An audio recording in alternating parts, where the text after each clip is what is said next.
继续来看台北的大巨蛋正式来启用了后，话题不断。即卖更加传出讲，中国信托慈善基金会董事长高仲亮组一个台湾、日本甲泰国的守护联盟，无少投资，要开600亿，要拼今年8月来买下着大巨蛋的经营权。啊，讲歌手周杰伦冒入股占1%，也毋过股价的朋友讲，目前并无具体计划。周杰伦的经纪公司嘛回应讲无清楚。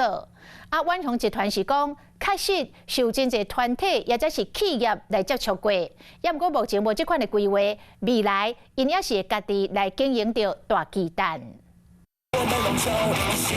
台北大巨蛋正式启用，话题不断。今晚也传出中国信托慈善基金会董事长高仲亮，并今年8月提下 BOT 案权利转让，规划做中信旗下球队的主场。因为我是球员出身，所以我只想赢。高仲亮传出建造台湾、日本和泰国守护联盟，新闻内底3大家族拢有接棒球队，甚至讲600亿。知影人讲到新团队规划，高仲亮持股50%上车，转型正大埔方各20%，剩下10%由其他有兴趣的台湾业者入股。啊，歌手周杰伦嘛传出有意思入股，占比1%。不过对这件代志，各界朋友是讲，即马无详细计划。啊，周杰伦经纪公司是回应无清楚。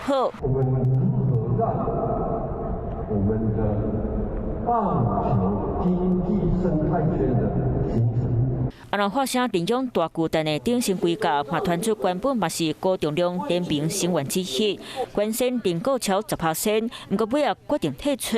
针对这个代志，桂英总办公室是无加做回应。不排除这种可能，当然都有陆续来接触，但我们并没有这样的规划，目前还是以自营为主。按照 BOT 的履约契约里面的规定事项，我们就好好的把它执行完。官方强调，针对外界对结果或者是基金的讲法，拢是伫咧笑，未来嘛是向自行的方向来应分。